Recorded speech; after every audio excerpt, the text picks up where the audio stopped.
Welcome back to Even Tacos Fall Apart, a podcast where we do our best to own our stories, love ourselves, and thrive as we become more mentally stable, emotionally healthy, and physically well with each passing day.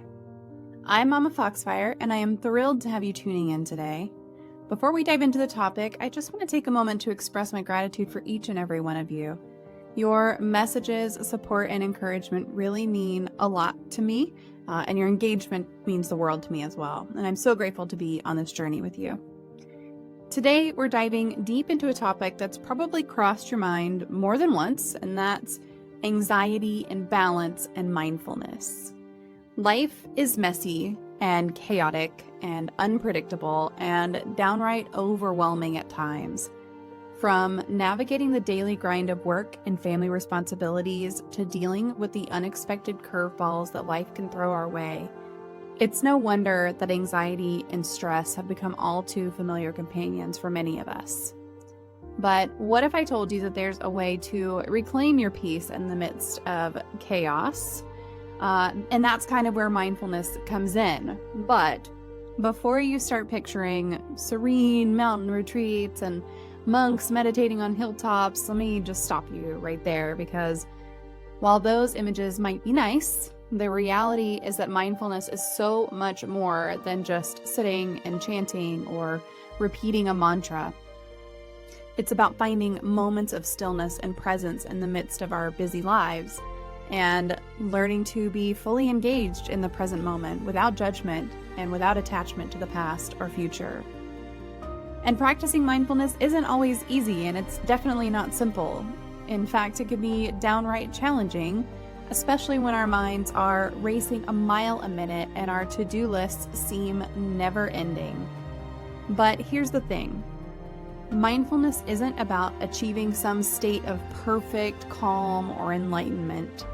It's about embracing the messiness of life and learning to navigate it with grace and compassion, both for ourselves and for others. So, how exactly does mindfulness help with anxiety and balance?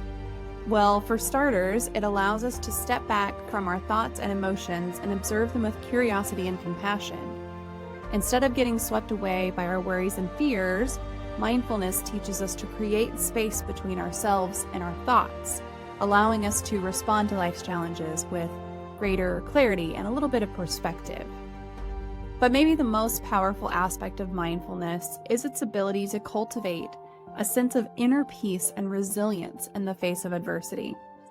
By learning to anchor ourselves in the present moment, we can better weather life's storms and find moments of joy and gratitude, even in the midst of hardship.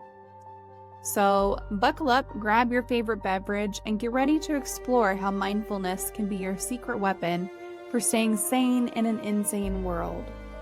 Whether you are a seasoned mindfulness practitioner or a curious newbie, there's something for everyone in today's episode and conversation. So sit back, relax, and let's dive deep into the transformative power of mindfulness for anxiety and balance. Let's go.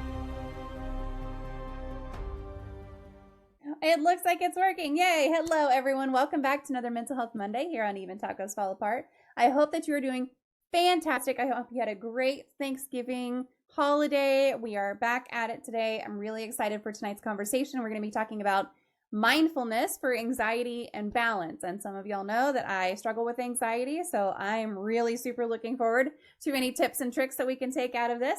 And I have a wonderful guest joining us today, Urvi Shah. Urvi, thank you so much for being here today. Thank you so much for having me on your show. I'm so excited for this. Absolutely. A little bit about Urvi. Urvi's a spiritual teacher and mindfulness coach focused on helping clients live a life filled with balance, joy, and peace. She's the founder of Inner Serenity Life Coaching, a business she started in 2020. And since then, she has transcended her own spiritual journey to finally unleash her soul's gifts of subconscious readings, energy healing, activations, and intuitive readings.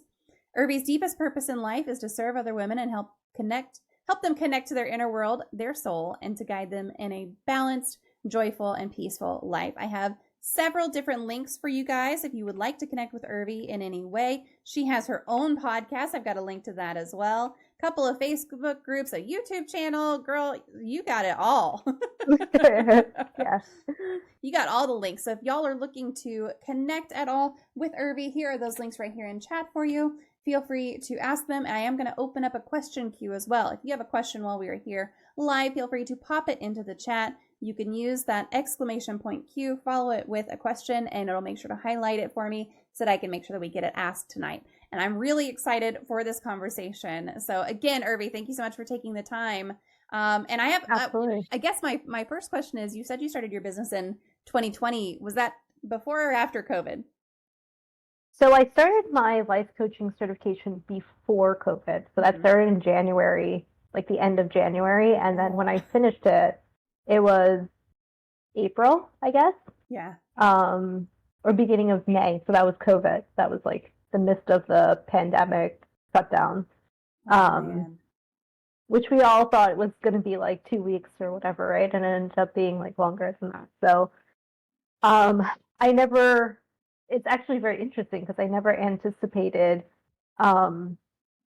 doing my life coaching business online. I always thought that it would be something that I did in person. I would go out and like network, and since I was focused more on mindfulness, go to like yoga studios and things like that and meet people and really engage that way. And then COVID happened. I had to quickly shift my strategy to online. So I had to learn all of the online things, which I think was a journey in itself for me, in kind of breaking out of my own shell of like, really being on camera, the podcast as well, all of those things. Yeah, man, what a challenge to start something right then.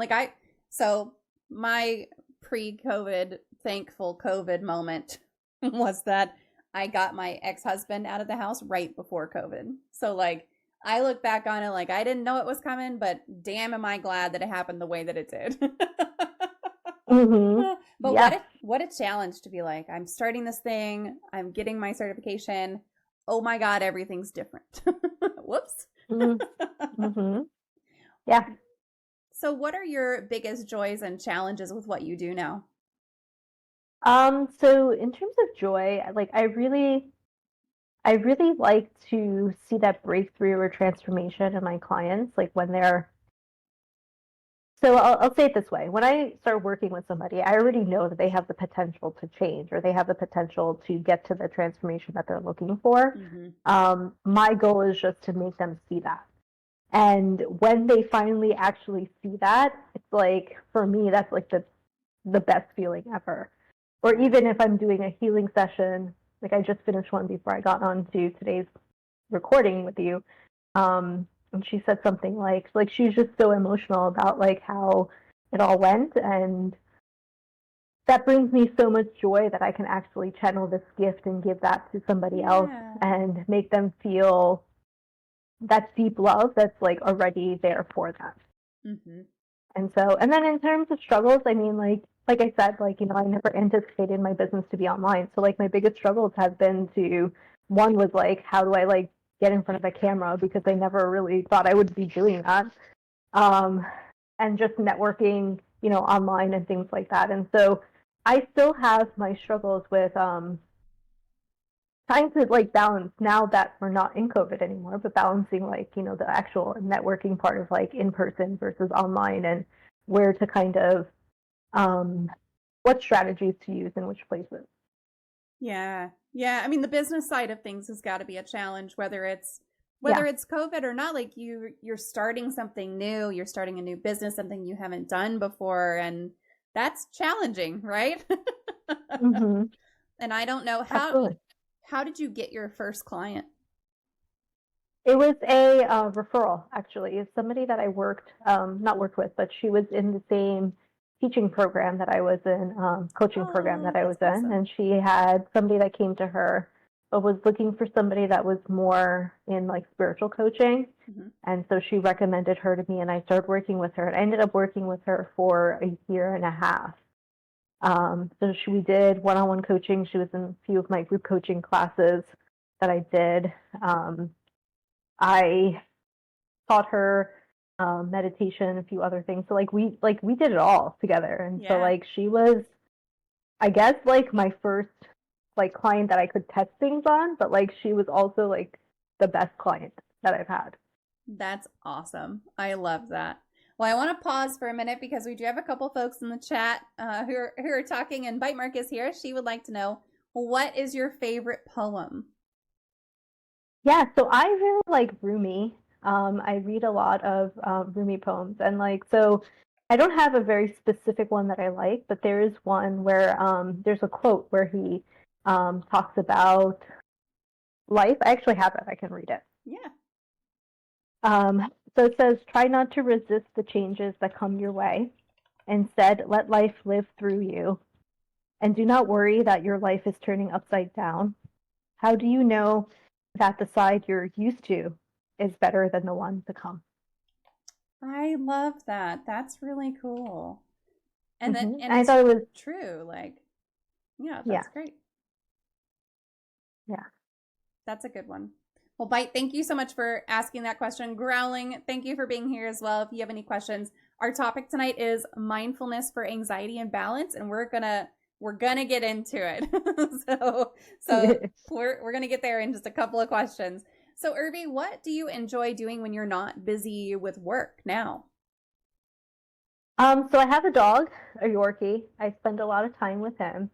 I like to color or do art. So I'm a big like art enthusiast. So I paint, do watercolors.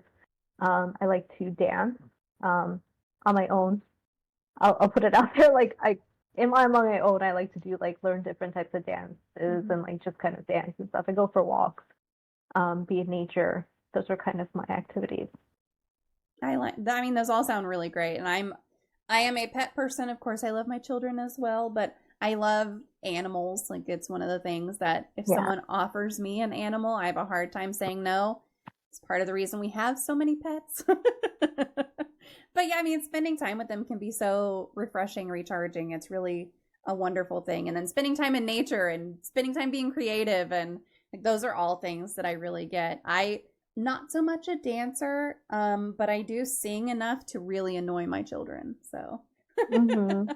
I don't think I'm a good dancer. I mean, my husband makes fun of me, but like I still do it. I feel like it's like moves the energy that's in my Yeah. body, and like I really get into a groove where it's like I don't really care, and like I don't know, it lets me express myself in that moment. I love that. I think that that's really cool. I I I kind of I think the dance gene missed me because my sister was a ballerina for a very long time. My mom was a belly dancer. Like, it just went Wow. around me. Mhm. But that's okay. That's all right. Yeah. Do you have an all-time favorite book or one that you wish more folks would take the time to read? Um, yeah. So I have a lot of books that I really like, but the one that I want to talk about is well, actually, I'll talk about one that I've like loved my whole life, which is by Mitch Albom. And why can't I remember the name? I'm gonna Google it. That's okay. So I just there's The Timekeeper, The Little Liar, For One More Day, The Stranger in the Tuesdays Lifeboat. with Morrie. So Okay, Tuesdays yep. with Morrie was the very first book that I read. I think I read it when I was like in high school, and it was like the very first book I read that actually grounded me in like some sort of spiritual way. And I still keep going back to it because there's just so many good like lessons in that book that I feel like as you move on with your life, like going back, it's like, oh yeah, like that's what it is. And recently I've been reading a lot of Michael Singer books. So reading The Surrender Experiment right now. And then he had another book called The Untethered Soul, which I absolutely love. Yeah. So I haven't heard of those two, but I've heard of the first yeah, one. they're really good. And then I like Gabby Bernstein as well. So Universe Has Your Back is a really good book that I've read like a bunch of times, and it's always like helped me kind of get into a more mindful place. Let's see. Universe Has Your Back. That one, that's Man, and usually whenever I Google these to grab a link, they pop up really quickly, but that was she's got a bunch of videos. She does. I actually started following her on Instagram, and I remember I tagged something about her, and she tagged it on her wall, and I had like this like star moment. I was like, oh my god, she tagged me on her wall. Oh my god. That's awesome. You So, gotta love those interactions. That's really cool. yeah, she's just I feel like however she started her journey in becoming a spiritual teacher, I feel like that's like how I am starting my journey, and like she's just a really big inspiration for me. Like, and the stuff that she says just makes practical sense. That's really cool.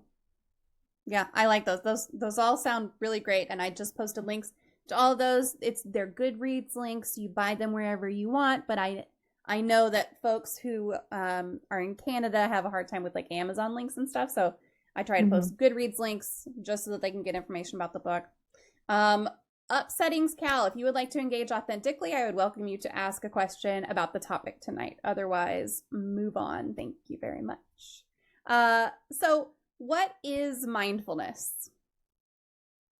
So mindfulness is the practice of being in the present moment. That's the most simplest way I can explain it, and that's like the way I like to explain it. So it's when you use different practices, different tools to come back to the present moment. And so often what happens, I would say like 90% of the time, we're not in the present moment. We're thinking about something in the future or something that happened to us in the past, or like we're driving and like our mind is somewhere else, and like we're just not out. Yeah, we're not like there in the present. And so mindfulness is bringing yourself back to the present moment. And Eckhart Tolle, who's a really big teacher within the space of mindfulness, always says like, if you're not living in the present moment, you're not living at all, because everything's happening in the present moment. Like nothing is ever happening in the past. Like whatever happened in the past is already done, and nothing's ever happening in the future because it doesn't exist. Yeah. So, which is deep. I mean, I understand that. So like when you try to break that down, it's deep, but like when you think of it from a very practical perspective, it's just being here right now in this present moment, like really engaging with what's like happening right now. Yeah. I love that, because it's just very whenever I did the interview with, oh my gosh, I can picture what he looked like. I can picture us talking, but for some reason I can't remember his name, which is terrible and happens to me all the freaking time. He was the guy from Calm. Man, I wish I could remember his name. But his thing that he talked about was just remembering that, like reminding yourself, my left foot is here and my right foot is now. And it's like, that's something that stuck with me. That was more than a year ago. That has stuck with me all this time. And you know, you're talking about like driving and stuff. My 16-year-old is learning to drive, and he asked me the other day, what is highway hypnosis? And I was like, I don't know what the technical definition is, but if I had to guess, it's where you just zone out. And immediately he got it. So like even kids get it. Even kids get, you're just not always right there in the present, you know? It's hard to do that. It's hard to be in the present. Yeah, and I think talking about mental health, so like I dealt with anxiety for a really long time, and the way that I got into mindfulness was a way to help myself get out of anxiety without treating it from like a medical perspective. Truthfully, because at that time I didn't have any health insurance, so I was like, I can't pay for this, so like what are the other techniques that I can do? And so it's like, all right, let me try meditation and some other things, right? And so specifically with anxiety, you're so worried about what's to come that you aren't putting yourself in the present moment. And so like you're constantly thinking about, oh, this is going to happen, or maybe it'll happen this way, maybe it'll happen this way. And that's not happening right now in the present moment. Like you're creating that anticipation of something or that worry of something. And so mindfulness is very powerful for, you know, things like anxiety or depression or things like that, because it brings you back to the present moment where none of that exists. Like it's just, it doesn't exist. it's not there. And so it reminds you like, well, right now I'm okay. Right now that thing doesn't exist. Right now I can just be here and like if I'm sitting in nature, just enjoy the fact that I'm in front of this beautiful tree or this beautiful flower, whatever it may be, and take that in. And it like slowly starts to regulate your body where you're like anxiety is like fleeting from you. Mm-hmm. Yeah, and that's really powerful, just to be able to stop something in its tracks. And I hate that we're in a situation in our modern times where if you don't have health insurance, sometimes you really don't have a choice and you have to give everything that you can a try. But what a cool thing to have something to fall back on and say, okay, well, I can't afford to get this taken care of by a healthcare provider. But there are things that I can still lean on that people have talked about. There's so many videos, there's so many articles, there's so many things that you can go and read about and listen to and learn about. And what a cool thing. On the one hand, sometimes our modern society sucks. On the other hand, sometimes it's pretty cool. Mm-hmm. Well, I mean, I think it gave me the choice of not going the route. Like, I mean, looking back, I don't think that I would have taken that route anyways, even if I did have insurance, because I feel like, and this is just my personal opinion, but I feel like I cured my anxiety at such a deeper level, which medicine or therapy might have not been able to get to that as quickly as I did. Yeah, that's awesome. Are there common misconceptions about mindfulness that you often come across or hear from other people? Yeah, I mean, I think people, a lot of things like, I think the biggest one is like how people think that it's a way to erase negativity from yourself or from your life, or like to remove thoughts that are not positive. I guess that's the best way I can put it, or like that are not serving you.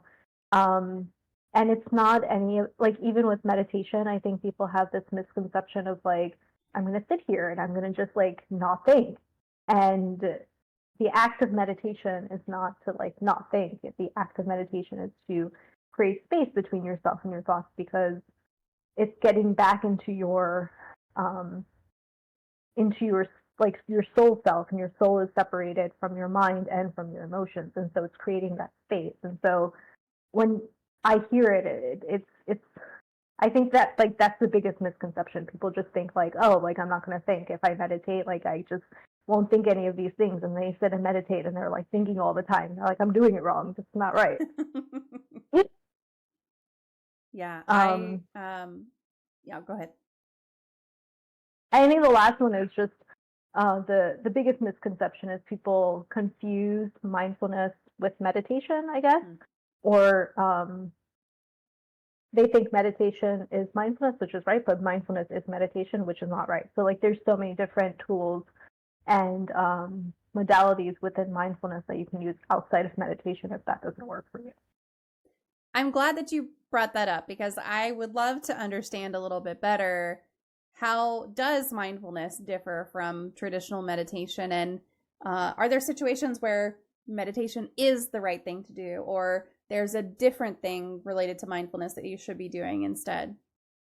Yeah, so mindfulness, like I said, is the act of being in the present moment. So that could be with anything. So meditation is just a tool to take you there. But a lot of people truthfully are not comfortable with meditation because they're not comfortable with sitting with themselves quietly. And so breath work is another tool within the mindfulness library. So like just focusing on your breath, working on your breath in different facets is another tool. That's what breath work is. It's like sensory meditation. It's a type of meditation, I guess, but it's really working with your senses. So coming to a present moment, breathing in that moment, and then like going through your five senses, like what do I smell right now? What do I hear? Taking walks in nature is also mindfulness, just taking a mindful walk where you're just like looking at everything around you. And then there's other medical modalities like CBT and other things that are used in terms of modalities within mindfulness, but lots of different things. And I've worked with clients where they are not comfortable doing meditation. I usually start them off with just breathing. Yeah. Like, let's just breathe together, especially with anxiety, because anxiety is so linked to your nervous system, and breath has a direct connection to your nervous system. So like if you can regulate your breath and you can learn how to control your breath, you can actually control your nervous system. Yeah. And CBT is cognitive behavioral therapy. I just want to throw that out there. Yeah. I not got in trouble recently at work. I don't work in the mental health field, but had it pointed out to me recently at work that because I work in the Navy, and our biggest client is the Navy, they use so many acronyms, and someone who is not familiar with that, who comes in cold, is like, you just used one sentence, there were 2 words that weren't acronyms, and I understood none of them. So just throw it out there, like, CBT is cognitive behavioral therapy. Maybe I'm a little oversensitive to that right now. Yeah.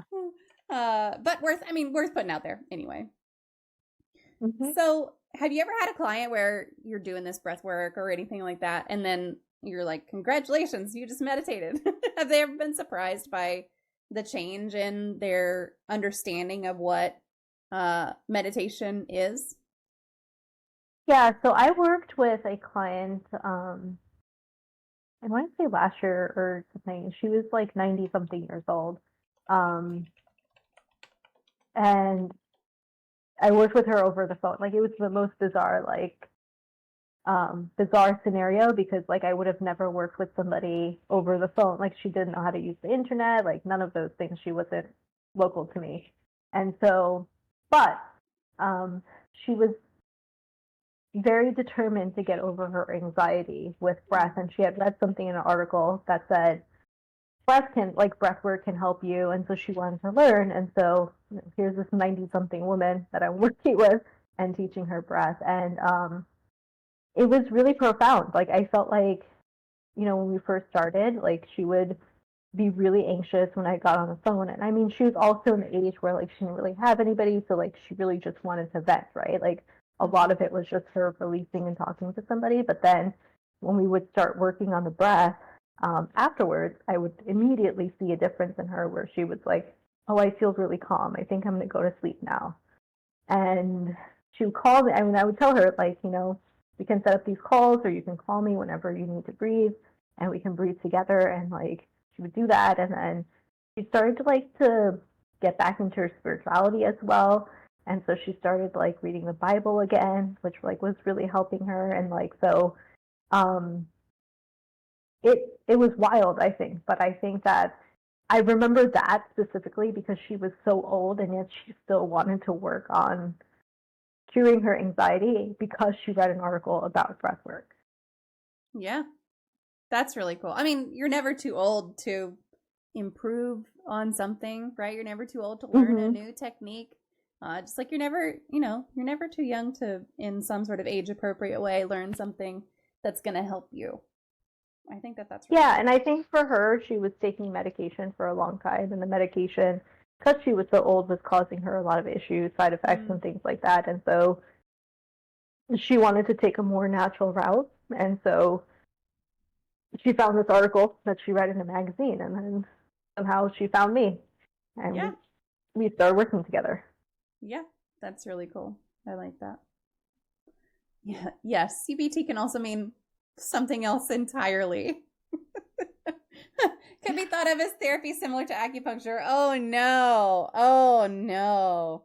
Oh, okay. We're gonna get back on topic here. So we've talked a little bit about anxiety specifically, but can you explain the connection between mindfulness and just emotional well-being, and how that kind of contributes to overall mental health, aside from specifically anxiety or specifically depression or anything like that?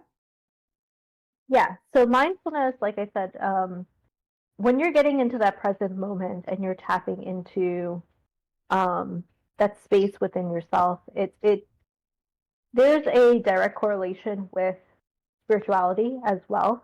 And so you're tapping into your soul, right? And so, and I'm trying not to get too heavy here with like this explanation so I don't lose people, but you're tapping into your soul. And so at that moment in time, what starts to happen is that, well, a few things. You start to realize that life is very different because you weren't in this space.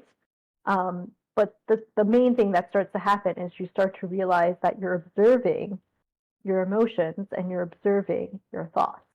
And so the Untethered Soul by Michael Singer, he explains this really well, and he kind of gives his example as well, also in the surrender experiment, where he starts to meditate, and he speaks about it as like there's this other like entity living in me, or like this other voice that's living in me, which is his emotional and his mental self, and he is like observing this playing out like a movie in his life. And so you start to realize like, hey, like I'm not these emotions. I'm not these thoughts. These things are happening to me, but like I'm not them. And so that brings up the thought of like, so if I'm not them, then who am I? And can I control them, or can I choose what I think and what I feel? Which you can. And so meditation is a great tool to like get you to be in that space. But then once you are in the like you start to realize like, okay, now I'm like, I know that I'm not this. I know that I'm soul. You start to tap into that spirit realm where you can really just kind of manifest whatever you want. And so it's a beautiful space, I think. Yeah, I mean listen, you can get as heavy as you want on this one, because this is the long format of a podcast, right? So it's one of those things that we can go Absolutely. a little bit deeper and everything. But now you talk about spirituality, and I know that you're talking about someone reading the Bible earlier, and are there specific religions that this ties into, or is it just generally however you self-identify in a religion, you can tie it to mindfulness? Yeah, so in terms of spirituality, like spirituality and religion are two separate things. I think religion is a part of spirituality, but spirituality is a bigger bubble outside of it. And so to boil it down, spirituality is really just the journey that you're taking to identify yourself. And when I say yourself, it's your soul. Like really understanding your soul, the wisdom that's in your soul, and then connecting to that higher source, power, God, whatever you call it, universe, and creating that connection. And that could happen in any sort of way, with any religion, without a religion, with a religion, and without a religion. Like, you know, I grew up as a Hindu, and I still practice Hinduism, but my spirituality is very different from my religion. Like when I'm in my spiritual zone, I'm connecting and channeling messages, especially and through my readings. I'm not practicing anything that like Hinduism has taught me. It's like well beyond it. So, and mindfulness is a tool to get you into that space of like, how do you tap into, and how do you identify yourself, but how do you tap into that space where you're connected to source energy at all times? Mm-hmm. I think that that's a really important thing to distinguish also, because you don't have to be in a certain religion. That's why I asked the question. It's just like, I don't want people to think, oh, I have to be Christian, oh, I have to be Hindu, oh, I have to be this or that, or anything like that. You don't have to be anything to benefit from mindfulness, right? It's something that no matter how you identify in that religion space. And for reference, I was raised Baptist. My grandfather was a Church of Christ preacher, and now I am a member of the Satanic Temple. So like, I'm all over the place. So if I can benefit from mindfulness, you can too. Yeah, and I mean, it's the same with I want to say with spirituality, right? It's not about. I think when you become spiritual and you're on your spiritual journey and you awaken, you start to realize that we actually are one and we're connected and we're not different, even though we might be practicing different religions, different whatever it may be, right? Like different thoughts, different ideals. It's all connected because we're all connected through that divine source, whatever you want to call that, higher power. Higher power. And that higher power is channeling like this unconditional love through all of us, and that's what connects us.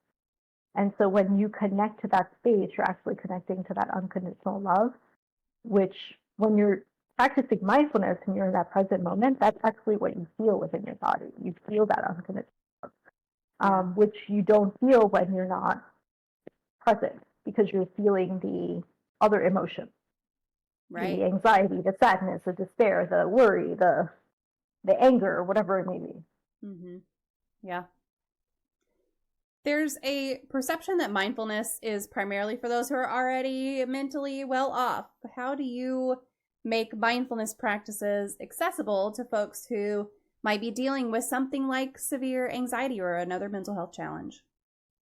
Yeah, so I mean, I gave my example. It's available to you if you want it to be available to you.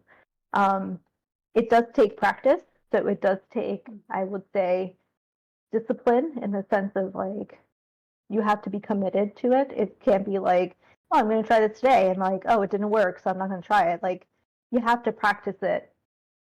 I don't want to say religiously, but like you have to be committed to it and have a consistent practice with it. So when I first started with breath work and meditation for myself, I started with doing like, I want to say like 3 minutes a day of like meditation and like, so total 5 minutes a day.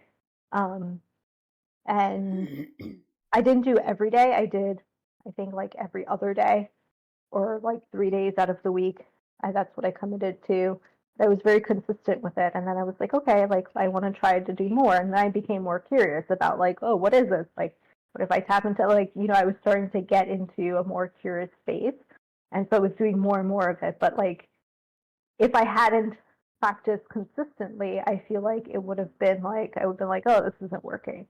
And I started to notice, especially with breath work and my anxiety, that if I had a thought that came to my head that made me really anxious or something that triggered the anxiety, if I just in that moment focused on my breath and just took a few deep breaths, I was able to bypass it in a way. And I was able to then think something else that wasn't triggering or getting me into an episode of like a panic attack. So, but in order for me to get to that awareness, I had to practice. Yeah. And know myself for that. And that's what the practicing is for. Yeah. I feel like you also are a great example of, I started this because of my anxiety.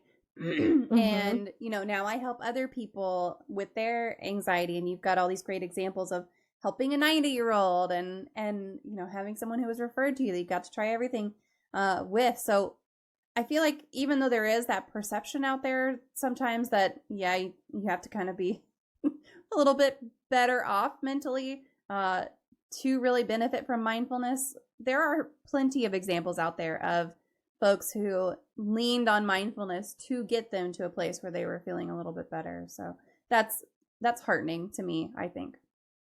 Yeah, and I think it's probably the one practice that you don't have to be in like a good mental space because it has nothing to do with your mental space, to be quite honest. Like it really has to do with like you practicing, like let's say if we're talking about breath, like you just knowing like this moment I can just take a deep breath and I'll be okay. And then giving yourself that time and space to like figure out the next step from there. Yeah. And so it's like if we were sick or we're coughing and we go and reach for a cough drop, right? Like we know the cough drop's going to help us from passing up this cough. It's the same thing. It's like using that tool of breath, like something that's like with us at all times until we die. And just using it as like our medicine for that moment in time, and then like practicing it even more and making that muscle stronger over time. Yeah. And it's true, you do have to be in a pretty good headspace to do some of the other things that are like recommended by a therapist. And if you're talking about cognitive behavioral therapy, one of the things around that is reframing. You try reframing when you're in a super depressed episode. Like, it's hard. But breathing, you're already doing. It's something that's already there. It's something that you can kind of lean on to say, it doesn't matter that I'm having a really terrible, awful mental space right now. I can do this and kind of move through my day. Yeah. And I would say with meditation, it's probably the same. Like if you're not in a good mental space, it's probably very uncomfortable to meditate because you're quieting. It's like sitting in a quiet space, right? And like if you're mentally not clear, all you hear is that mental chatter, which makes you feel even more crazy than when you started. And so meditation might not be the first thing you try, but definitely breath work or definitely just pausing and taking a few breaths. Exhaling longer than you inhale so you can really calm your nervous system down and you don't go into that fight or flight mode. Yeah. In the context of mindfulness for anxiety, can you provide some insights on how it helps your clients become more aware of their thought patterns and their responses to those thoughts? Yeah, so it's bringing an awareness. So like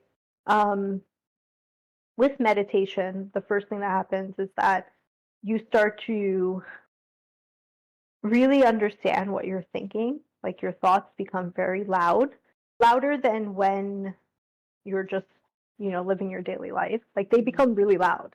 It's like they're taking up all the space. And so I coach my clients to say, okay, like think of them as clouds or cars. Like try to like detach yourself from them and like just watch them like pass by. And then after we get out of the meditation, I have them write down their thoughts and then practice this. And so like as you're writing them down, over time you're creating sort of data for yourself, right? Like so you're going back like, okay, well, I was thinking of, I don't know, like my dog's sick. So like I thought of my dog being sick for 5 days and like if I have to take him to the vet or if anything's wrong with him. Like that's the only thing that's been on my mind. And so like you start to understand what's actually occupying your mind. Or maybe you're nervous about something at work. Like maybe you want to take the next step at work, but you're nervous about it. You're nervous about talking to your boss about something or something like that. And so it creates these data points for you to bring that awareness. And then you start to realize, like, my mind is always thinking about these things. And then you become curious, like, why? Why is my mind always thinking about it? And then you start going deeper and deeper and you get into your emotional self.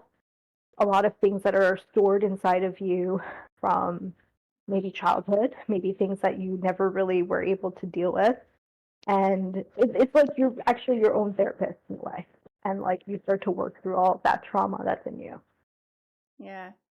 I mean, listen, if I could be my own therapist, I think I feel like save myself a lot of money. Yeah, and I feel like that's kind of how I did it for myself. And when you can hold that space for yourself, I think it's so different because you can be non-judgmental. Like when you, at least for me, like whenever I went to a therapist, I always felt like I was being kind of judged. And so then I would close off a little bit and not really feel safe to say exactly what I wanted to. And I feel like when you can come to yourself with curiosity and that non-judgmental mindset and just be curious about like, why is this happening? Why am I thinking about this all the time? How can I like release this? How can I reframe this when you're ready for it? You help yourself a lot better than anybody else can. Like you know yourself a lot more than anybody else. Like you can't lie to yourself. Like I mean you can, but you know that you're lying to yourself. So it's like if I lied to you right now or I lied to, the audience right now, like they would never know, but I know that I lied. So yeah. Yeah, you can tell your therapist, how are you doing today? Oh, I'm fine. And in your head whether you're fine or not. Yeah. Yeah. And exactly. maybe your therapist can say, like, clearly I can tell that you're not fine. Let's talk about it for real. But you don't have to have someone pull it out of you to already know what's in your head. Like that's it's already there. And I think it's like when you can be honest with yourself about that, like that's really when you can work through some of like the deep shit trauma that you've been through. Because maybe then at that point you're like, okay, I do need to talk to a therapist about this because I can't heal it. But like you've brought that awareness that like I do have this thing to heal, versus like going to a therapist and them trying to like excavate and trying to figure it out and then never coming out for like years and years and years. Yeah, just identifying what it is and looking at those thought patterns and looking at those kind of responses and saying, why am I thinking about this right now? Why is this bothering me? Why is this situation causing so much of my head to be occupied? Yeah. You've mentioned, the deep breathing and meditation and everything, but are there specific mindfulness techniques or practices that work well for managing if you're in an acute moment of anxiety or a moment of high stress? Are there specific things that can help with that? Besides the breathing and meditation? Or if it's breathing and meditation, if you're like, that's the best thing, then that's fine. But I know that you brought those up. So maybe in addition to those, or are those truly the best ones? I think in the moment itself, breathing is the best thing because it's readily available to you at all times and you don't have to reach over to anything. Like with meditation, sometimes like, you need an app because you can't get into the space and like you might not have your phone or you might not have a computer with you, or you just mentally can't get into that space. But I feel like with breath, no matter where you are, like it's always with you at all times. Like I said, like until the day you die, you're going to be breathing. So in those acute situations, like I remember I used to have pretty bad panic attacks as I got in my later phases of anxiety. And the one thing that I would, when I was in those moments, that I would bring myself back to was my breath.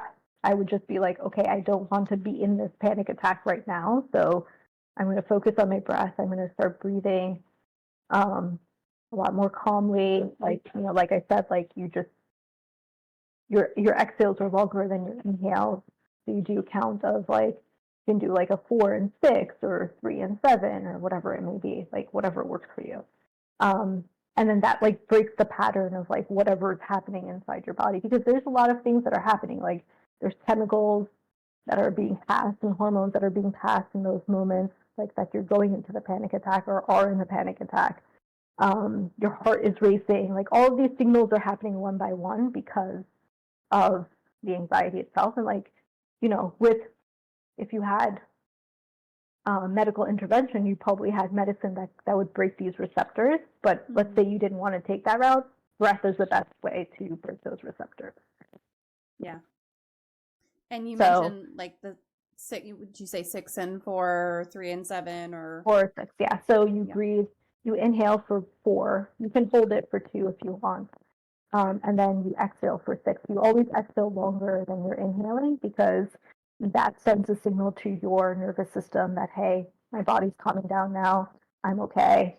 I'm safe.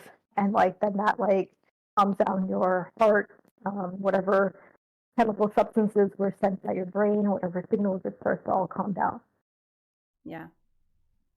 I mean, there's all kinds of, like, there's an app on my phone that will give you a pretty picture of a flower to inhale and exhale to. There's all kinds of ways to do it. But even if you're in the middle of a forest and you're hiking and you have no signal and your battery's dead, like if that's something that you've already taken in and learned how to do, you're right. It's just right there with you. You don't have to have anything extra for it. I mean, there's other things, like you said, like visualization is there, which is a great tool. There's journaling, which I love. If you like to write, you can do journaling, or you can do voice memos in terms of journaling. If you don't want to write, you can record your voice and like talk. But I feel like when you're in those acute situations, or those situations when it's like, I need something right now, like if you were to reach over to like a medicine bottle, the medicine is your breath. Yeah. That's great. What role does self-compassion play in mindfulness, especially if someone is seeking balance in their life? Oh, this is a good question. So a lot. So I feel like when you become more mindful, you start to connect yourself with, I mentioned how you start to connect yourself with that unconditional love, and compassion is very much connected to that space. And so self-compassion, which is something that we're usually not taught to hold for ourselves, I feel like in society we're very much pushed to try harder and hustle, and you're not good enough, and like all of these, things that modern society has taught us. We don't know what compassion really is for ourselves. Like, we don't know how to forgive ourselves. We don't know how to have more grace, how to be intuitive, how to rest. And so mindfulness, once you bring the awareness into that present moment, you start to realize like a lot of the mental health issues that I'm dealing with is because I'm not compassionate towards myself. I've been really hard or critical towards myself. And so you start to practice things like, maybe it's a self-care routine, or maybe it's just sitting with yourself and forgiving yourself for saying those harsh things about yourself, or being critical, or like judging yourself so much. Whatever it may be, like there's so many different practices, but I feel like you get to that place of self-compassion when you can actually sit with yourself in the present moment and realize like how much criticism you've already passed, or judgments you've passed to yourself. Yeah. I like that you brought up that we aren't really taught self-compassion, because that's very true. You're just not taught that as a kid. You're taught to self-improvement.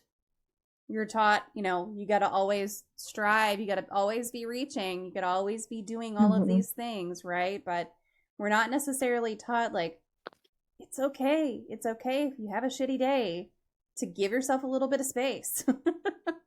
To let yourself just have a bad day sometimes, and forgive yourself for your mistakes. Like, that's not something that's taught very, very commonly. Yeah, and I don't think we're taught to.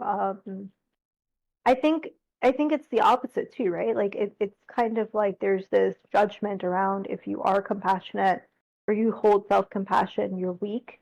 And so as a society, we've kind of pushed that away, and we kind of have this whole thing. Even with mental health, it's like we don't talk about it because we feel like, okay, we have to tough it out, or like it's not real, or whatever it may be, right? And so like, but it is real, and a lot of us are going through it, and a lot of us that do go through it know how real it is, and having that attitude of like, I just need to tough it out, or I don't need help, or I don't want to talk about it, is not really solving the problem. And so I think it's the same with self-compassion, is that when we can hold self-compassion, we can also hold that space to deal with our traumas and deal with our other emotional and mental issues, and come to a place of well-being.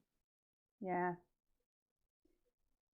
So I know that a lot of mindfulness is very self-centered, and I don't mean that in a bad way. I mean centered on your own self. I realized as that term left my mouth that that's not, it sounds wrong. It's not what I mean.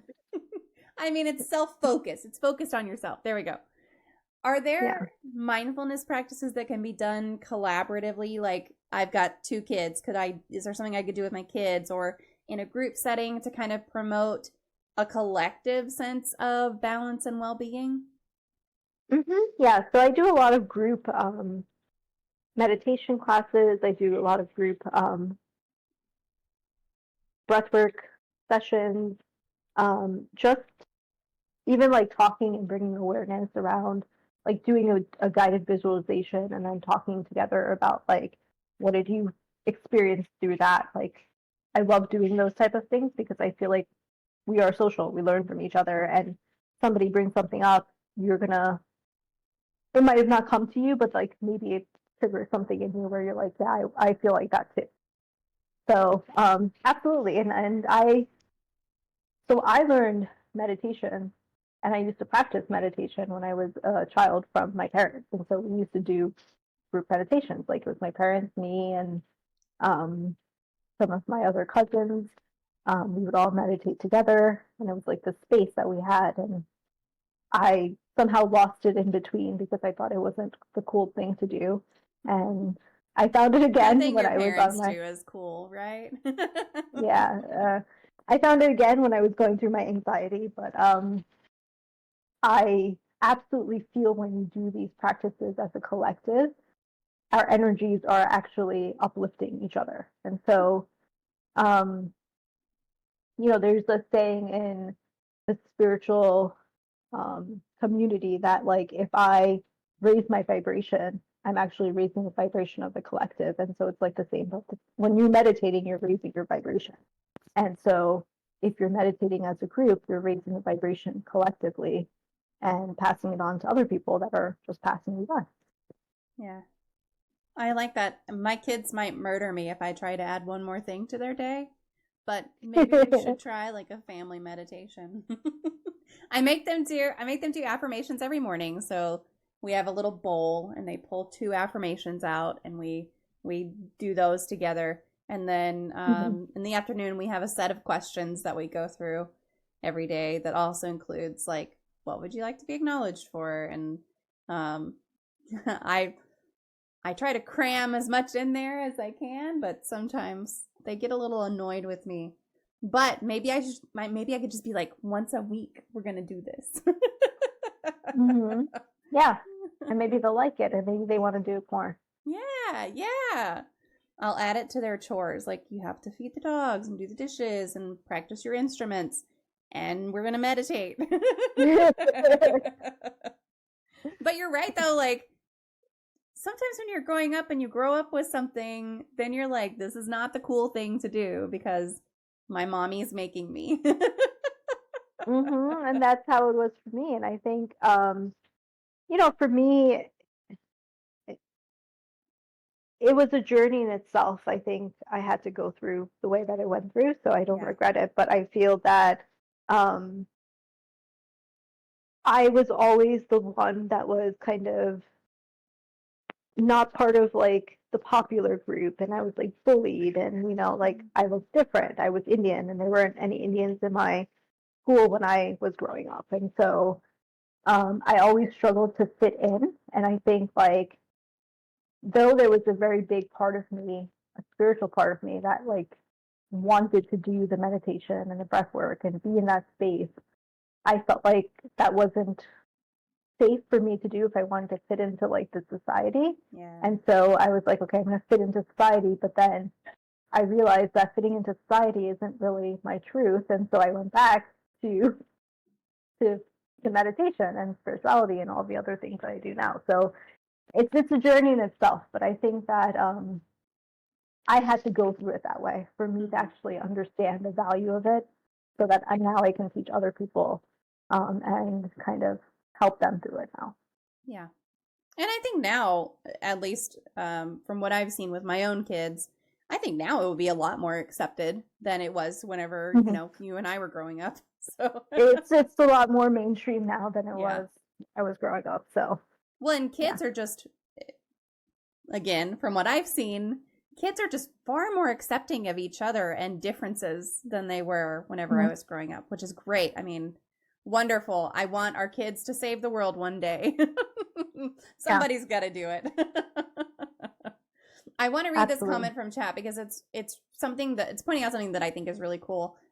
First of all, for those who are just joining us or who have joined in the past several minutes, we are talking about mindfulness for anxiety and balance. If you have any questions, feel free to ask.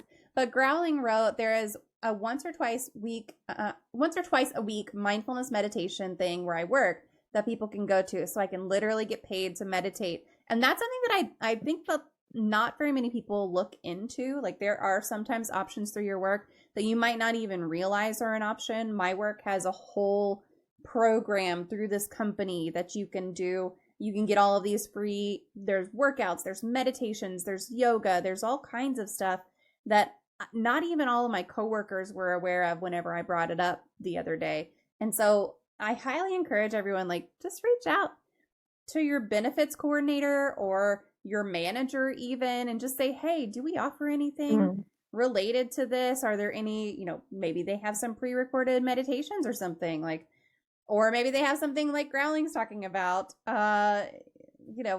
that is, and he says it's announced on Slack every week. So that's great. I mean, that's really cool that they're being loud and proud about it. That's wonderful. But some companies are a little more quiet about it. So I would encourage everybody to ask if there are any resources available through your work. Yeah, yeah, I feel like a lot more companies are following and providing these tools because they understand how helpful it is. And yoga is like so mainstream now, and mindfulness is, meditation and breathwork is a part of yoga in itself. And so um, it's great. I feel like when I was growing up, I was learning it and I didn't really appreciate it as much. But now, even at work, people are taking time out to do like group meditations or have like yoga day or whatever it may be, and that's really awesome because I feel like we're um, putting ourselves ahead of everything else, which is really important. Well, from a company's perspective, like it makes you more productive, so they're getting something out of it. Companies aren't gonna provide something for free that they don't benefit from. But you benefit from it as well as a person, and then they benefit from you having benefited from that as a person. So anyway, that's probably a rabbit hole we don't have to go down. How do you handle resistance from someone who might be hesitant to view mindfulness as a tool for anxiety management or for finding balance or something? Have you encountered that, and how do you handle it?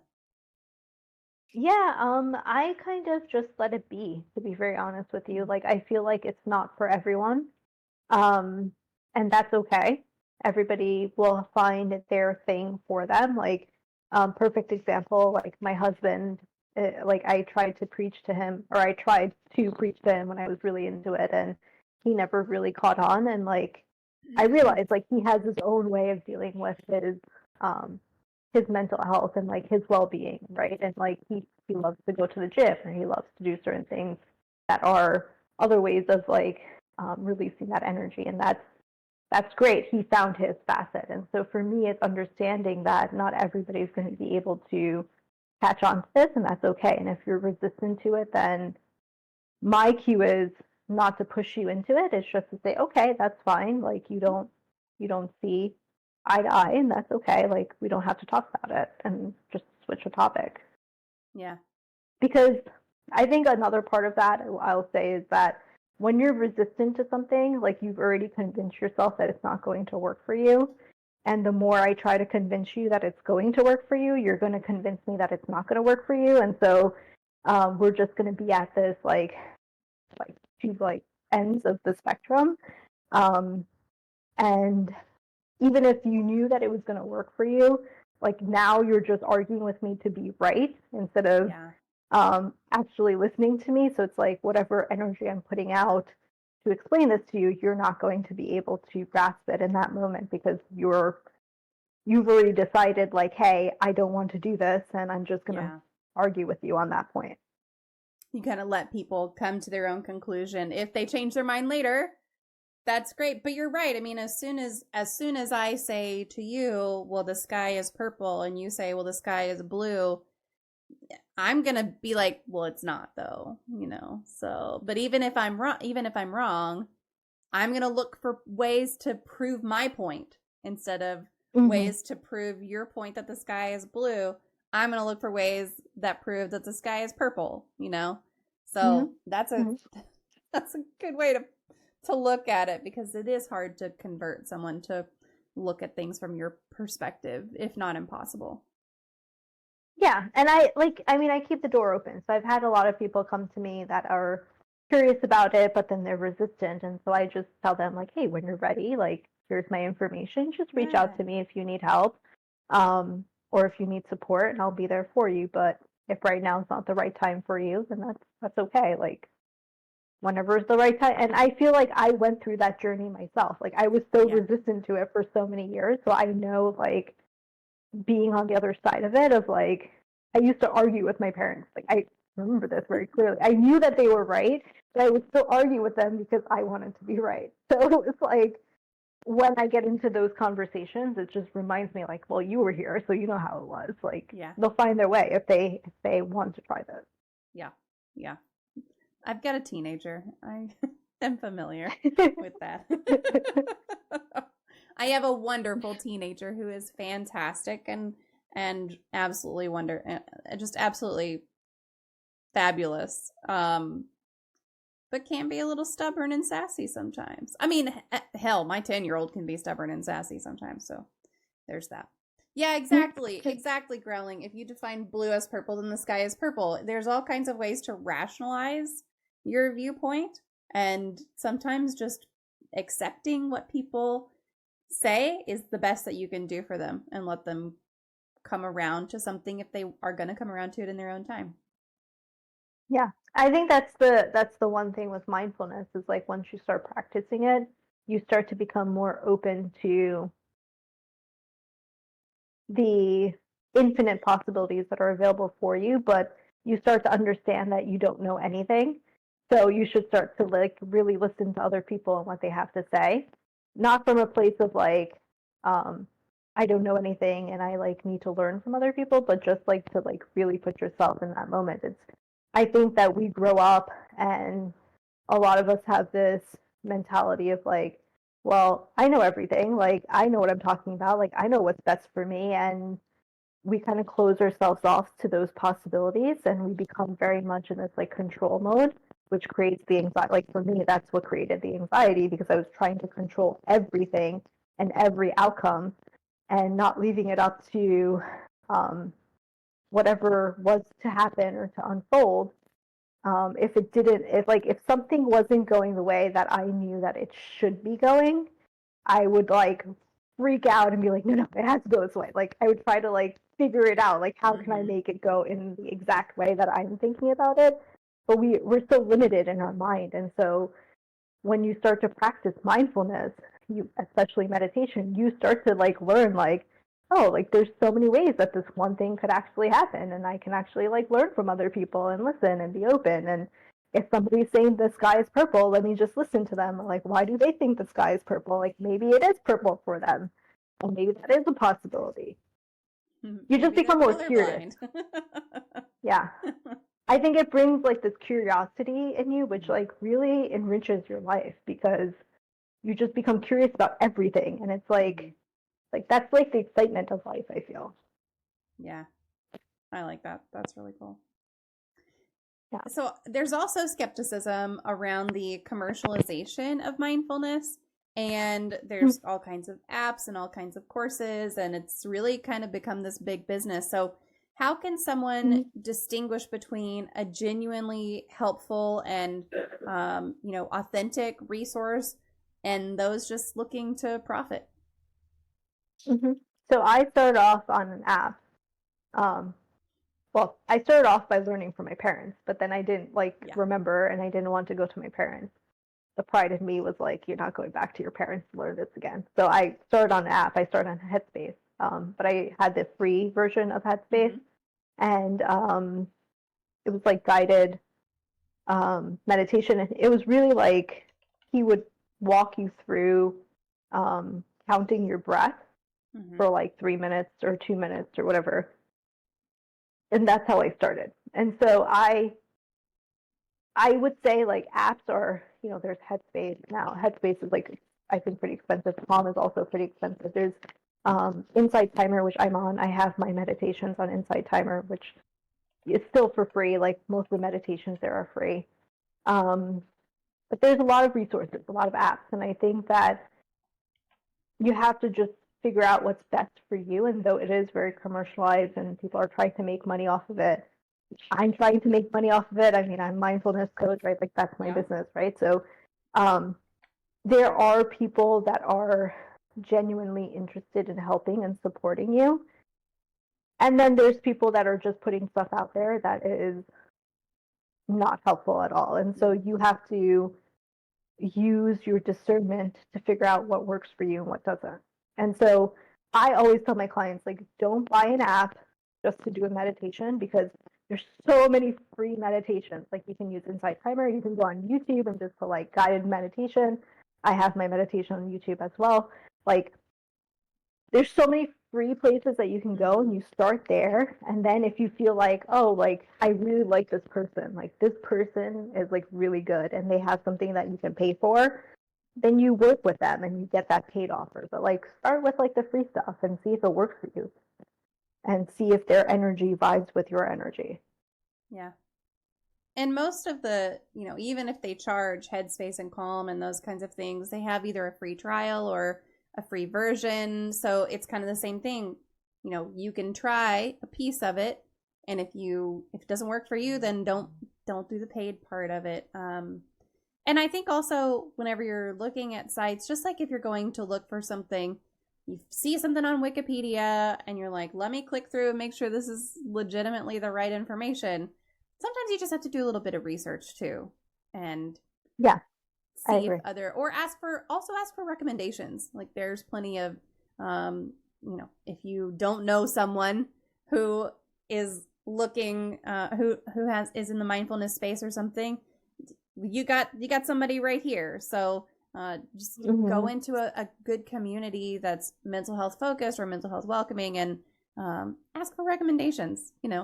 Lots of people on the internet have opinions, so you still have to do your due diligence. But I would say that's a very big thing, not only in like the mindfulness community, but spirituality in a whole. Like, I feel like since COVID, like, everybody is trying to pass their knowledge across what's spiritual and what's not, and like, there's a lot of fear mongering going on and like a lot of different things, right? And so it's like, you really have to use discernment. And I know a lot of people, especially with readings, get scammed by people that aren't true readers, and they're just trying to scare you and like take your money from you and stuff. And so if you don't feel comfortable, like, really feel into yourself. Like, if you don't feel comfortable, like, in your intuition's telling you not to do something, then just don't do it. Like, do the free stuff first.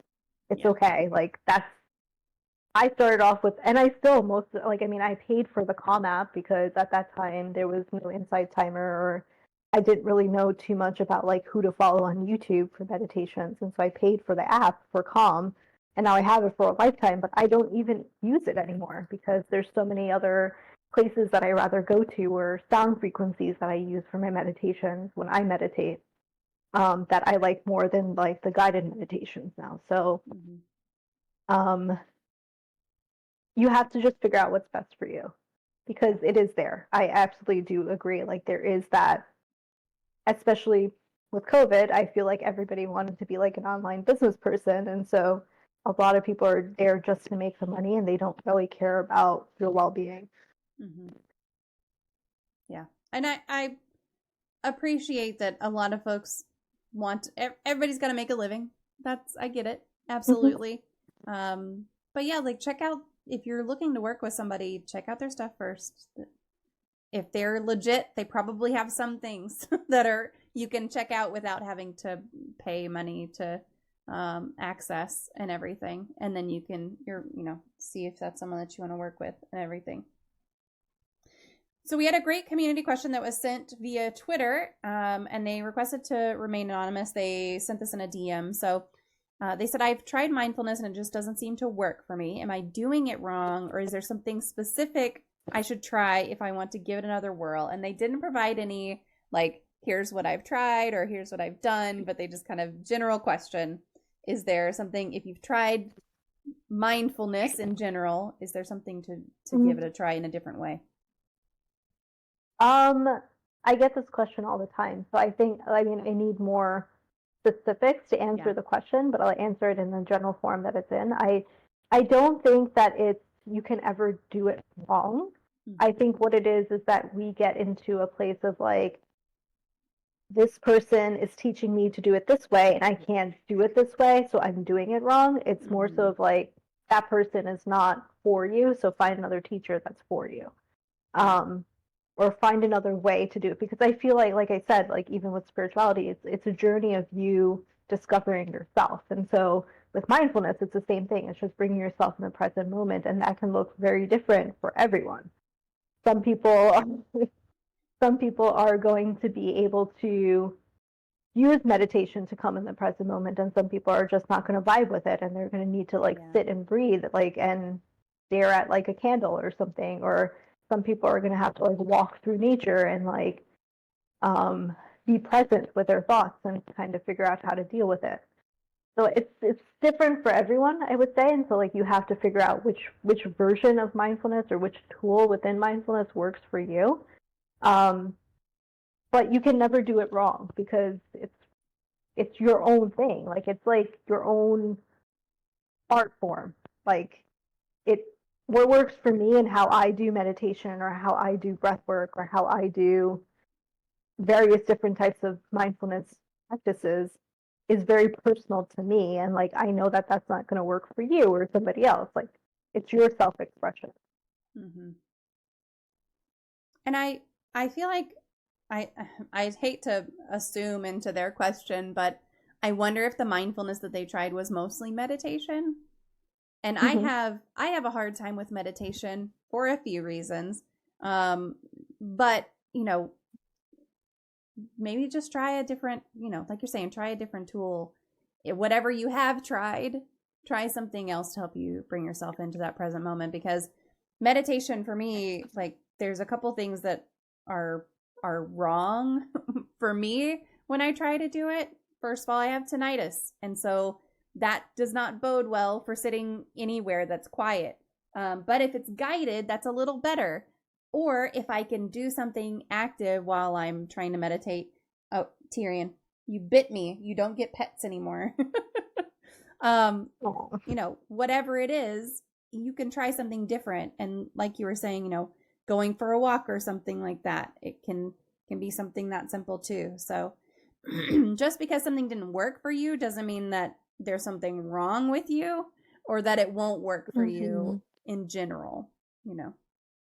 Yeah, and I think it's also separating yourself, that thought from yourself, because I think that judgment of like, I'm not doing it right, it goes back to that criticism. So it's like more so of bringing the compassion of like, okay, I'm going to try this and I'm going to see how it works, and bringing more of the curious energy than more of like, I'm not doing this right. Because when you're in that energy of like, I'm not doing this right, it's not working for me, like, you're only going to see what's not working for you. Yeah. You have to resist the urge to redeem treats for Tyrion to train him to bite you. Listen, he bites me plenty. And I mean, okay, to be clear for those listening, because you can't see what I'm about to show, but like, he didn't break the skin or anything. He didn't even leave a dent. You know, sometimes cats will bite without breaking the skin and leaves a dent. He just put my hand. Like, stop showing them. Yeah, stop. He just put my hand in his mouth. It wasn't a real bite. That's all. I don't want to villainize Tyrion over here. And like, whenever he's scratching at my arm, he's not actually scratching. There are no scratches. It's soft paws, soft teeth. For what it's worth. He just wants to be loved. He just wants the attention. But then I give him the attention and he bites me, and then he doesn't get the attention anymore, which is what's happening right now. So he's mad at me. So he's going to be really annoying for just a little bit. So if someone's new to mindfulness, or if they are like that person, kind of willing to give mindfulness a try again, if they've tried it before, what advice do you have for building a sustainable and effective mindfulness practice for someone who's new or retrying? Yeah, so like I said, building a consistent practice with whichever method works for you. So whether that's meditation, breath work, just bringing awareness to your thoughts and journaling, whichever. And it could be a mixture of all of those, right? Like, just figure out which ones work for you first and be consistent with them. And so I think there's a misconception that you have to practice these things for a really long time. And so, for example, like, I need to meditate like 30 minutes a day for it to be effective. And that's not true. Like, you can really do 5 minutes 3 times a week to build that muscle first, and then like work your way gradually up after 3 weeks. And you know, from 5 minutes, maybe you go to 10, and then you go to 15, and whatever works for you, right? Like, it's just building that consistent practice over time. It's kind of like exercising. Like, you start off with exercise routine that works for you. You do it like consistently through the week, whether that's 2 times, 3 times, whatever it is, and then you just build on top of it. You can add different exercises, or you like modify it in ways that are going to work for your body. This is the same thing. And from there, you can start to add modalities if you feel like, okay, I've been doing meditation for this long, and breath work. I want to like try to like now really understand my thoughts a little bit more. You start to journal, or maybe you take a few classes on learning a little bit more about, what like how to understand your thoughts and reframing your thoughts, like subconscious reprogramming, like work with somebody that does that kind of work. You can like get into all different modalities from there, but I would say consistently practice it for a month, for whatever it is, like twice a week, once a week, whatever it is, and then work yourself up, and then see like, okay, now I can do more, like this is what I want to do. Yeah. And something that short, I mean, even in a busy schedule, is something you can fit in. And we had, I think it was Elaine Belson, whenever we were talking to her, she was talking about meditating while you're in the shower. Like do something that you're already, take something that you're already doing. Or while you're driving also is another, way to fit that into kind of a busy schedule, or try something that you consistently do. Like you consistently, I mean, most people, I suppose, consistently shower, right? So if you're already consistently doing something, pairing it with something that you consistently do can really help as well when you're trying to do something new, if possible, if that's possible for you to do. Absolutely. Yeah. And I think there's a study that came out that said that if you do something consistently for 21 days, it becomes a habit. Mm-hmm. And so then it just becomes a part of your life. And so I always tell people, like, do it for 21 days, see if it works for you. And if it doesn't, change it up and do something else. Yeah. But at least if you practice it for 21 days, it becomes a part of your routine where it's like, oh, I need to do this thing because I feel incomplete without doing it. Yeah. Well, it is time for our magic moment of the stream. So for the viewers who've been here before, they know that that means we're wrapping up, generally speaking. So if you have any other questions about mindfulness, for anxiety and balance, feel free to pop them into the chat while we do this part. But I have this nifty little magic wand. And if you could wave a magic wand and eliminate one common opinion or misconception or theory surrounding mental illness, disabilities, or talking about mental health, what would it be?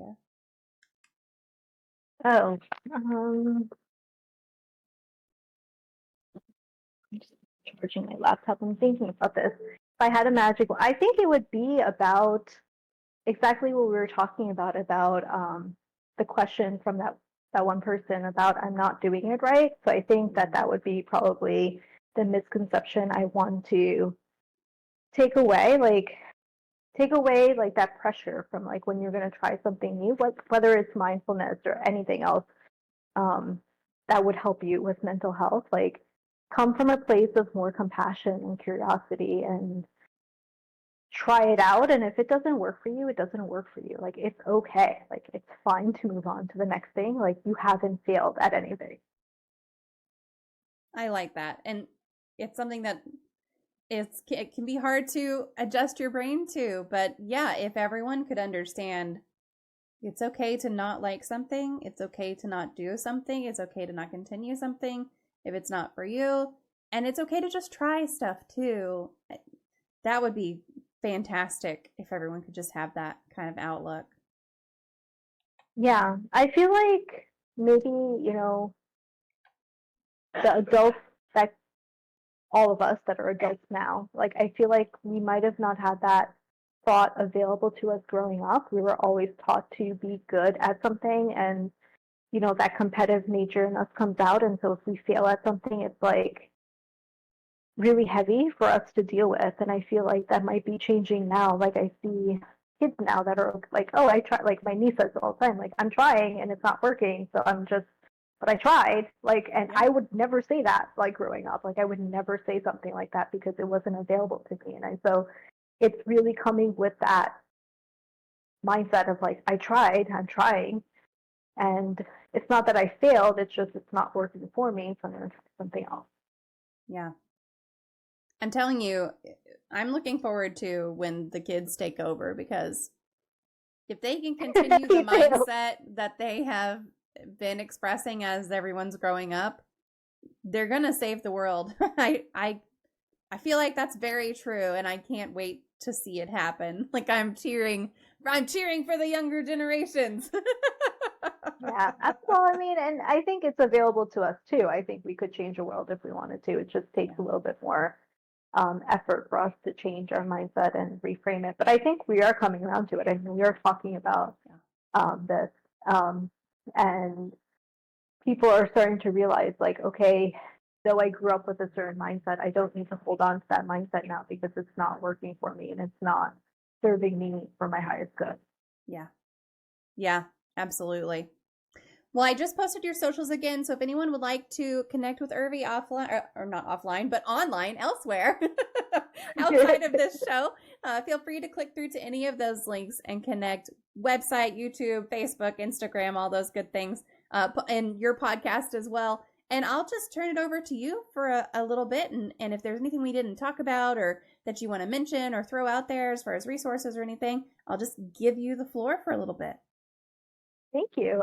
No, I think we had a great chat about mindfulness. I think, so like I said, I have my meditations on Insight Timer, which is a great app. A lot of free things there, and I'm going to be creating some courses on there for mindfulness, which will be free. I'm actually focusing on creating a mindfulness course for mothers. And so that's going to be available. I'm actually going to be on maternity leave soon, so I'm expecting my first child hopefully in a few weeks. Yeah, so the best way to connect with me is through my socials, but I will have, these courses and things available for you while I'm not physically available to do any of my services and things like that. So, but I do wish everybody a really happy journey moving forward with their emotional and mental well-being. And I kind of feel like, like I started this work. Well, I started with mindfulness to cure myself. And then I started the work of like, okay, well, now I've like really helped myself.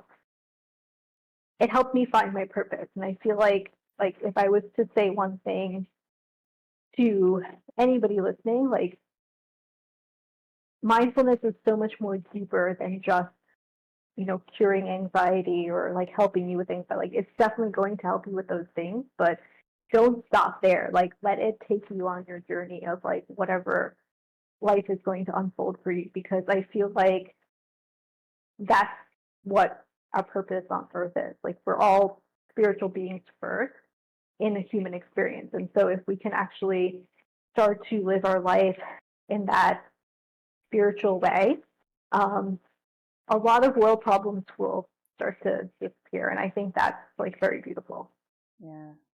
Yeah. Well, I really appreciate you taking the time. Bitemark says, I just want to say thank you so much for being here. I learned a lot, picked up some new resources, and had a great time. And I'll echo that. And I'll just say again, congratulations. That's wonderful. And like you. Quick reminder, postpartum depression, postpartum anxiety can really hit. So just make sure that in your follow-up appointments that you're checking in with your doctor on that as well, because that's something that I experienced that I wish more people had talked about. And so don't feel like you're alone. Baby blues, normal. Postpartum depression, not normal. So, but yeah, and I think it's going to be a whirlwind time.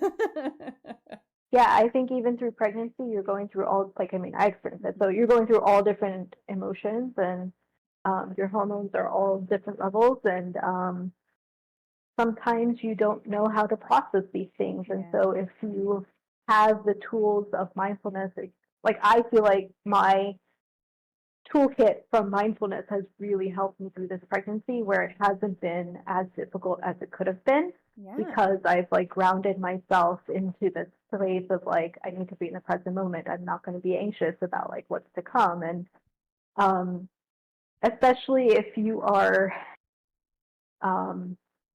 going through a pregnancy and you're seeing like, a doctor, and you're going through like the traditional way of like the medical system and not like the, the more spiritual way. that some people try to do. Like if you're kind of commercial and mainstream, like most of us are, 90% of this country is, going through pregnancy, you're inundated with so much information, and like my anxiety has been triggered so many times through this pregnancy, and I have to remember that one day at a time, take it one day at a time. You don't need to have like everything planned out. Going back to my talk of like controlling the outcome, like it really has been this journey of surrendering. And so like I've gotten into the space of creating content and courses that can help other women that are in this space to use mindfulness for their journey through anything with motherhood, whether that's conceiving or being in pregnancy or after pregnancy when you're a new mom. Yeah, man, pregnancy and new motherhood are super stressful. I'm glad that you have the foundation that you have. I hope that it continues to help you, and maybe later, like, you know, once you're all recovered and happy, blissful into motherhood a year down the road or something, maybe we can come back and talk about it again and see some examples of how it helped you. I think that would be a really cool conversation. Yeah, I think that would be awesome. I'm down. Yeah, absolutely. Well, thank you, Urvi. Thank you so much for taking the time and joining us today. I really appreciated just this conversation. This was fantastic. Absolutely. Thank you for having me on the show. I absolutely enjoyed talking about this, and thank you for all the questions that came through. Yeah, absolutely. Okay, folks, give me just a minute. I'm going to disconnect with Urvi offline, and I will be right back. Stick around. And that's a wrap on another insightful episode of Even Tacos Fall Apart. I really think that conversation with Urvi Shah was just incredible, and I don't know about you, but I'm feeling inspired and empowered to incorporate more mindfulness into my daily routine. Whether it's taking a few moments to breathe deeply, practicing gratitude, or just being more present in each moment, there are so many ways we can cultivate a greater sense of balance and peace in our lives. As we wrap up today's episode, I want to take a moment to thank each and every one of you for tuning in. As I said at the beginning, your support means the world to me, and I'm so grateful to have you as a part of this community. If you enjoyed today's episode and found it helpful, please consider liking, subscribing, and leaving a review wherever you're listening today. Your feedback helps me grow and helps me reach even more listeners who may benefit from these conversations. And remember, even when life throws us curveballs and our tacos fall apart, there's always hope, resilience, and the power of mindfulness to get us through. Until next time, take care of yourselves, practice kindness, and remember that even in the midst of chaos, there's always beauty to be found. Sending you all love and light. Stay well, stay mindful, and I'll catch you in the next episode. Bye for now.